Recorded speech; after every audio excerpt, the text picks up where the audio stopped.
নমস্কার, আমি অরিজিৎ। আমার নিজের লেখা একটা কবিতা আপনাদের সামনে পাঠ করছি। মনের স্বাদ।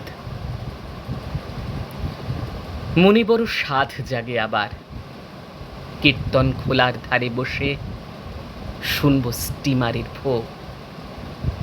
কপোতাক্ষের মাঝভাতে ভরবে বাঙালির পেট।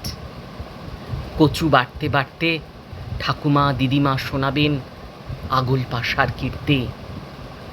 টাঙ্গাইল ভর্তি লঞ্চ এসে থামবে আর্মেনিয়ানের ঘাটে।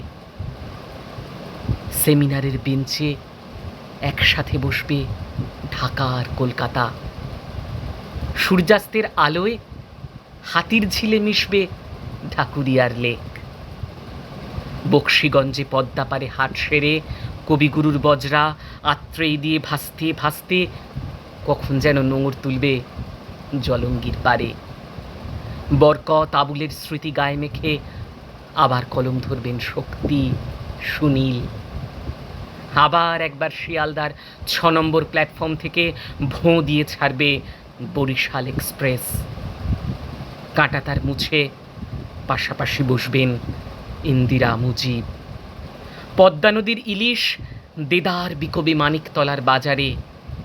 মৃত্যু মিছিল নয়, পালিয়ে আসা নয়, সগর্বে বজ্রযোগিনী থেকে বিশ্ব পরিক্রমায় বেরোবেন শ্রীজ্ঞান অতীশ। জানি এটা হবার নয় কখনো, তবু এক ভাষা, এক কৃষ্টি, এক জাতি কেন ভাগ হলো রক্তের অক্ষরে? কেন পালিয়ে আসতে হলো সব স্মৃতি ছেড়ে মানুষগুলোকে? আর কি এক হওয়া যায় না, যেদিন জাতি ধর্ম বর্ণের ঊর্ধ্বে উঠে আমরা বলবো আমরা শুধুই বাঙালি? উত্তর দাও ইতিহাস। নমস্কার।